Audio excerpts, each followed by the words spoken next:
ആസാം രാജാവിൻ്റെ kingdom.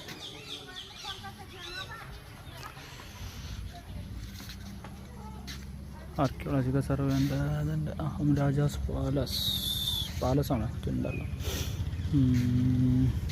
15th century. പ്രമാറ്റ സിംഗ ആഡഡ് മാസ്നറി ഗേറ്റ് 1747 എന്നൊക്കെയാണ് സംഭവം ഉള്ളത്. കൂടുതൽ അറിയണമെന്നുണ്ടെങ്കിൽ സ്ക്രീൻഷോട്ട് എടുക്കുക, അത് സ്കാൻ ചെയ്യുക. ഇതാണ് സംഭവം. പോകാനിങ്ങനെ ഒരു എൻട്രൻസ് ഉണ്ട്, എൻട്രൻസ് കൂടെ കയറാം. ഇതാണ് എൻട്രൻസ്, ഒന്നും കാണുന്നില്ല.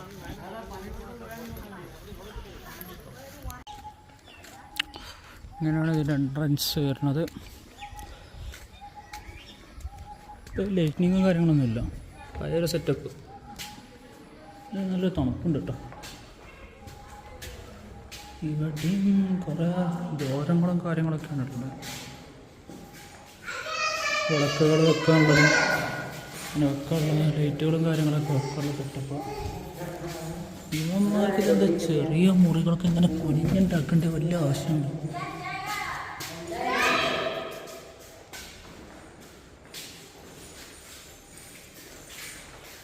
എല്ലാം ചെറിയ ചെറിയ മാളങ്ങൾ ഉണ്ടാക്കി വെച്ചിട്ടുണ്ട്. എന്തിനാണ് അതൊക്കെ? തലമുട്ട ടൈപ്പ്. ഒരു സ്ഥലത്ത് നിന്ന് മറ്റേ സ്ഥലത്തേക്ക് പോകണം, ഞാൻ കുനിഞ്ഞ് പോകണം. അതാണ് മെയിൻ വിഷയം. ഇവിടെ എന്തൊരു തുള കാണണേ, ചൈത്തന്മാർക്ക് പോകാനുള്ള വഴിയാണ്.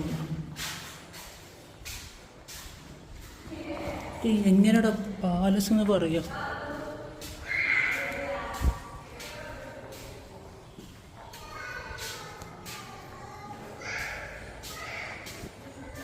ഇത്രേ ഉള്ളൂ. ബാക്ക് സൈഡ് എത്തി. ഇതൊക്കെ എങ്ങനെയാണ് പാലസ് എന്ന് പറയാം? രാജാവിൻ്റെ കൊട്ടാരമാണ് പോലും, കൊട്ടാരം സെയിം. അവിടെ കയറി അതുപോലുള്ള സെയിം സാധനങ്ങൾ ഇവിടെ മുറികളായിട്ടുണ്ട്, വ്യത്യാസമായിട്ടുണ്ട്. അപ്പോൾ സെയിം തന്നെയാണ്.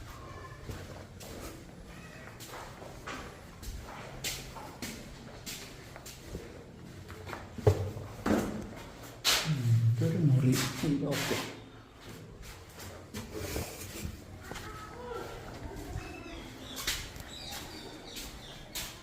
എന്തൊക്കെ സ്റ്റെപ്പും കാര്യങ്ങളൊക്കെ കാണാനുണ്ട്. കയറി വെക്കാം.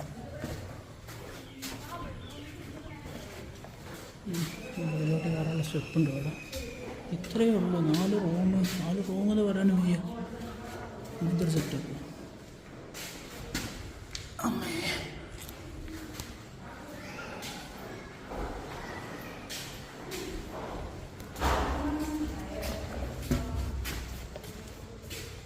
അതിന് നേരത്തെ വന്ന സ്ഥലം തന്നെയാണല്ലോ.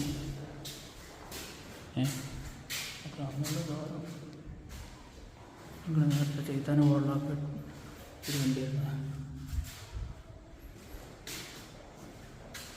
എങ്ങനെ ഇവന്മാർക്ക് ഇതിനുള്ളിൽ താമസിക്കാം? വലിയ സെറ്റപ്പാണ്, വലിയ രാജാവാണെന്നൊക്കെ പറഞ്ഞിട്ട് എന്ത് കാര്യം?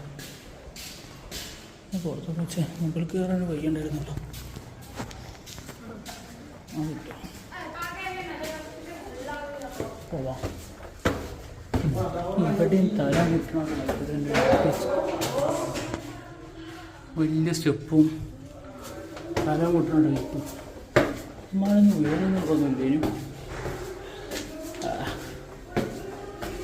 സെക്കൻഡ് ഫ്ലോർ ഇല്ല, ഫസ്റ്റ് ഫ്ലോറല്ലേ. മറ്റേ ഗ്രൗണ്ട് ഫ്ലോർ, ഇത് ഫസ്റ്റ് ഫ്ലോർ.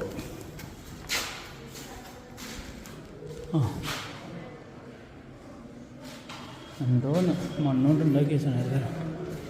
1744 നിർമ്മാണം കാര്യങ്ങളൊക്കെ നടക്കുന്നത്. അപ്പം മണ്ണ് ചളി കയ്യുമൊക്കെ ഉണ്ട്, അങ്ങനത്തെ ടൈപ്പ് മണ്ണ്.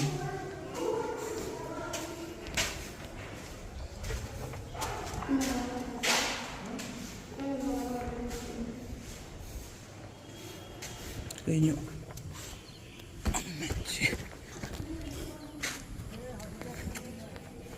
അടുത്ത എൻട്രൻസ് ഇവിടെയും സെയിം കണ്ടീഷൻ. നമ്മൾ കയറി വന്ന വഴി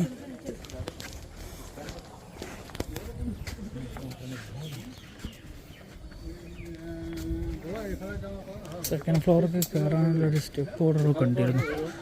അതിൽക്കൂടെ കയറി വെക്കാം. ഇവിടെ അല്ലേ കണ്ടിരുന്നു? ആ ഇവിടെ തന്നെ.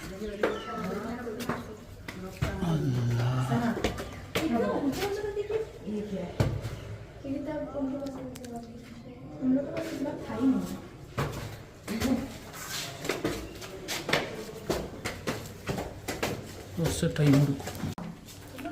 ആ സ്റ്റെപ്പ് കയറി കഴിഞ്ഞാൽ അവിടെ മുകളിൽ സെക്കൻഡ് ഫ്ലോർ. ഇതൊക്കെ ബീരങ്കി അല്ല വെള്ളം പോകാൻ വെച്ചതാണ്. വെള്ളം പോകാൻ വെച്ചതാണ് കേടുന്ന ബീരങ്കിയും കൊണ്ട്. ഇവിടെ ഒരു മിനാരം മീൻസ് നിൽക്കാനുള്ള ചെറിയൊരു സെറ്റപ്പ്.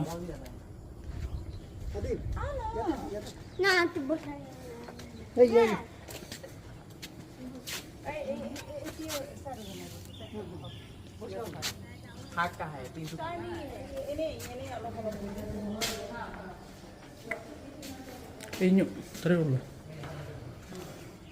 ഇവിടുത്തെ മിനാരൊക്കെ പൊടിഞ്ഞു പോയതുകൊണ്ട് ഒരു തട്ടുപടിയും കയറാൻ പറ്റുന്നു. സ്റ്റെപ്പ് കാണാനുണ്ട്. ഇവിടെ കയറിയൊക്കെ അതിന് 9 രൂപയാണ്. ഇവിടെ ഒറ്റം കയറാം. ഒരു ഫ്ലോറും കൂടി ഉണ്ട് മുകൾക്ക്. പക്ഷേ അത് 9 രൂപയാണ് അടച്ച് വെച്ചിരിക്കുന്നത്. ആരായിട്ടൊന്നും ഉണ്ടാവില്ല ഇതിൻ്റെ ടെറസ്. ഇത്രയേ ഉള്ളൂ. നിൽക്കാനുള്ള ചെറിയൊരു സെറ്റപ്പും. എന്നാലും ഒരു 1700 സെറ്റപ്പിൽ ഒരു കൊട്ടാരം എന്നുള്ള രീതിയിൽ ഓക്കെ സമ്മതിച്ചെടുക്കാം. കേരളത്തിലത്തെ കൊട്ടാരവും മറ്റേ മൈസൂരത്തെ പാലസൊക്കെ കണ്ടവർക്ക് ഒന്നുമില്ല. ഇവിടെ ഉള്ളവന്മാരൊക്കെ അത് ആദ്യം കാണിച്ചു കൊടുക്കണം. കഴിഞ്ഞു. ഇത്രയേ ഉള്ളൂ ഇതിൻ്റെ മുകൾ ഭാഗത്തെ വ്യൂ. കേട്ടോ,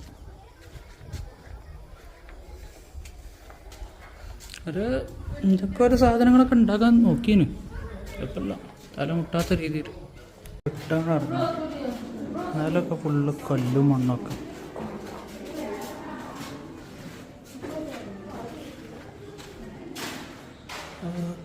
എങ്ങനെയാണോ ഇപ്പോൾ തട്ടുമലൊക്കെ നിൽക്കണതാവും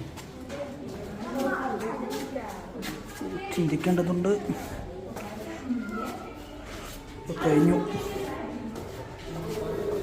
എത്രക്കനുള്ളൂ ഇവിടുത്തെ കാര്യങ്ങളുടെ കിടപ്പ്. പക്ഷേ ആ തലമുട്ടി. ഷിംലഗുരിയിൽ നിന്ന് റിട്ടേൺ പോവാണ്. ഷിംലഗുരിയാണ് പാലസ് ഉള്ളത്. അടുത്ത് പോകുന്നത് നാഗാലാൻഡ് ഡിമാപൂർ. അവർക്ക് പോയോണ്ടിരിക്കുകയാണ്. അത്യാവശ്യം വഴിയും കാര്യങ്ങളൊക്കെ സെറ്റാണ്. ഒരു ഫോഗും കാര്യങ്ങളൊക്കെ വന്നിട്ടുണ്ട്. ഷിംലഗുരിയിൽ നിന്ന് നാഗാലാൻഡ് പോകുന്ന റൂട്ടാണ് ഡിമാപൂർ. പാടങ്ങളൊക്കെ ഫുള്ള് മണ്ണൊക്കെ എടുത്താണ്ടാകെ വെള്ളം കയറി കിടക്കുന്നുണ്ട്. ഫുള്ള് ഓടിൻ്റെ ഫാക്ടറിയും കാര്യങ്ങളൊക്കെയാണ് കളിമണ്ണുകൊണ്ട്. അപ്പോൾ ഓക്കെ, ബൈ, ടാറ്റ.